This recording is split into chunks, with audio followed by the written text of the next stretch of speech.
So Erin Blanchfield over Jessica Andrade. Rear naked choke comes at 137 of round 2. And I don't even know where to begin, right? I mean, there's a lot to be discussed as far as this fight on the feet, but gosh, for me, it's really a guilty pleasure to see somebody out-grapple somebody who's seemingly a pretty good grappler in their own right and then have their offensive jiu-jitsu take over in a blink. Erin Blanchfield, all the rage. Title shot next as far as I'm concerned. What'd you make of the main event about 12, 18 hours ago? Yeah, listen, I think that she showed a toughness that shows that she has that championship mindset, has that championship heart, and coming up big against someone like Andrade was, pretty obvious to say that it's the biggest win of her career. I think that on the ground, especially getting on top of someone like Andrade was where she was going to win this fight. And man, she just made it look easy. Andrade has never looked comfortable on her back. And for me, looking from the outside in, that's where she needed to take this fight. She executed beautifully. She was able to withstand that storm early on. Andrade was the more powerful striker, no question about it. She did get hit with some big shots, but there was nothing that showed me that she was necessarily like big time hurt or anything like that. So I think she shows the toughness that I think a lot of jiu-jitsu, high level jiu-jitsu people sometimes don't show, which is a great sign. She is a fighter, make no question about it. She isn't a jiu-jitsu person that is fighting mixed martial arts. She is a fighter. And for that, I think, at 23 years old, the sky's the limit for someone like Erin Blanchfield.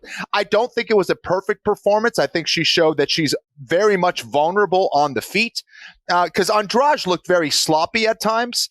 She was kind of winging a lot of shots, and Blanchfield had that chin a little bit too high. She was defensively not the best on the feet. But, those are all things that can be fixed. Those are things that can be rectified, I think, as she gets more technical and more experience, because these are the type of fights as a fighter that you grow so much from, and having it be against someone like Andrade, who has proven herself to be elite, is just massive. And I do think the Andrade challenge is a unique one, and sometimes it's hard to navigate. Even if Erin Blanchfield was to fight this fight 10 times over, maybe she would be more defensively responsible throughout that series. But, sometimes I think in terms of risk reward, you got to give a little bit to get a little bit. And in terms of the takedown, right, obviously she was in pursuit of it. She eventually got it. And then for Andrade, it sort of became pick your poison. And I guess certain people, Ken-Flo, you just cannot give them the back in the rear naked choke. What can you tell us about the speed, the technique with which Blanchfield was able to execute the fight finishing choke there? That's right. Andrade, when she was getting up to her feet, she gave a little bit too much space between her and the cage. I think she thought that space wasn't going to be enough, and that, just because she was getting back to her feet, she was going to be okay.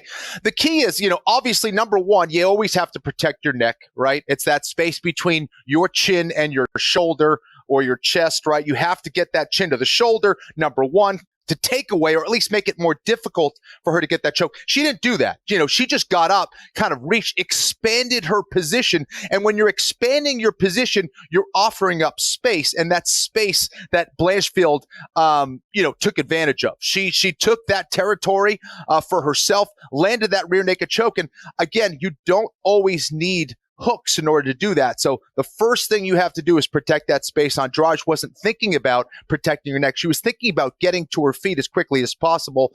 And even still, she offered up space between her armpit and hip, which allowed Blanchfield to secure that position that much more by connecting herself in, by throwing those hooks and throwing those legs into that space. So it was really three major mistakes. First, turning your back. Second, offering up that space between your neck and shoulder. And then third, offering up the space between your hip and armpit. So Blanchfield, who is so sharp with her submission skills, was not going to forgive someone like Jessica Andrade. Almost as sharp as the tip of your hat, which is admittedly distracting me. It is. She's 23 years old, bro. And no, I'm just messing around. So, there are a lot of people who have sort of planted their flag on this athlete, right? And suggested that Erin Blanchfield was going to be a future champion, if not title contender, right? A lot of our listeners, shout out to the now Arizona Diamondback, former Tampa Bay Ray, San Francisco Giant, Evan Longoria, huge Erin Blanchfield fan, as is Brian Petrie, Bob Labalita, another one of our listeners. Everybody loves Erin Blanchfield. And at 23 years of age, it's easy to see why if she's like your favorite fighter. I mean, cold-blooded, the perfect nickname. She's an absolute savage. And to your point off the top, sort of proving herself in terms of the toughness and the championship mindset was the first thing out of your mouth. So anyone who suggested how she was going to handle this, we were going to have some long-winded conversation last week about, I don't know. If you're her manager, right, you're supposed to fight Tyler Santos. You get Andrade on short notice. Very unique stylistic challenge if you're Erin Blanchfield, but she wants to be champion. No hesitation in the post-fight interview either. Like, I want the winner of Valentina Shevchenko and Alexa Grasso. And I agree with her. Like, you go out and do this against this opposition. Like, there's no next title eliminator. For me, it's a championship fight for Erin Blanchfield next. What are your thoughts on all that? I'll say this. I always try to take more of a conservative approach. If I was managing her or coaching her, I like kind of a more of a slow progression, just because I want to give her the best opportunity to not only get the belt, but to hold on to that damn thing. I think having that experience and seeing a variety of styles and being in some big spots is what's going to allow her to physically, technically, spiritually be able to get that belt when that opportunity arises. So, yeah, the big problem is that there's not a whole lot of opportunities for other fighters. Yeah, I think, Shevchenko could have other opportunities. Maybe there's a couple other people that could step in and be that challenge. But Blanchfield, having that amazing performance, she might, for better or worse, get that next opportunity. I think here's the problem is showing those kind of vulnerabilities and seeing what Shevchenko can do to pick apart fighters on the feet like she does. I'd be a little bit worried for Blanchfield. I think Blanchfield will be just fine. If she's able to hit that takedown against Shevchenko, I think she's going to be better on the ground, no question about it. But on the feet, I would like to see more development, especially defensively from Blanchfield before she takes on someone like Shevchenko. She's not just fighting for the belt against anybody. She's going against one of the best females to ever do it. So again, for me, I would like to see more of a slow roll, slow progression towards someone like a Shevchenko. I do think it's interesting if you're manager or coach, right? And it's one thing for Kenny Florian, former 3-time UFC title challenger, to say that on the Anik and Florian podcast. It's another thing when potentially a championship fight emerges to be the coach or manager that says, hey, let's slow this roll. Let's fight Tatiana Suarez in a main event, or Tyler Santos, have that fight come around again. It's like, no, thank you. I don't know if she can beat John Jones's record, right, in terms of her age, and maybe Cody can chase when the 24th birthday arrives for Erin Blanchfield, juxtaposed against when John Jones won the title, which was March of 2011. But if I'm Erin Blanchfield, it's like, I beat Andrade on short notice, right? In that little tiny 25-foot octagon at the Apex or otherwise. Like, I absolutely want to fight for the title. And Alexa Grasso can put a wrench into all of this.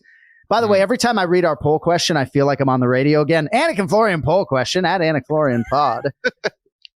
Poll question is, who has the best chance at flyweight to beat Valentina Shevchenko? And you all know I love the super fight between Valentina and Zhang Weili, so I did include Zhang Weili in the poll.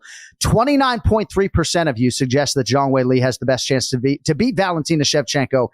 55.3% of you are on the Erin Blanchfield bandwagon / train, which is getting more crowded by the day. Standing room only, actually, at this point in time. 10.9% of you like either Tyler Santos or Manon Fior. Twitter only gives you 4 choices. And then 4.4% of you are not sleeping on Alexa Grasso, who gets the championship opportunity against Valentina 13 days from now at UFC 285. So it all sort of times out pretty well here. Blanchfield's all the rage. You could be sure we're going to have a B-roll package of her on pay-per-view for after the flyweight title fight. But if Grasso wins, then all of a sudden Valentina lays claim to an immediate rematch, and then Blanchfield has to wait, and then she's almost assuredly going to fight somebody like Tyler Santos or Tatiana Suarez, who, if I'm not mistaken, has a fight coming up this weekend for the first time in a long time against Montana De La Rosa. So a lot of different things in the air, but we congratulate Erin Blanchfield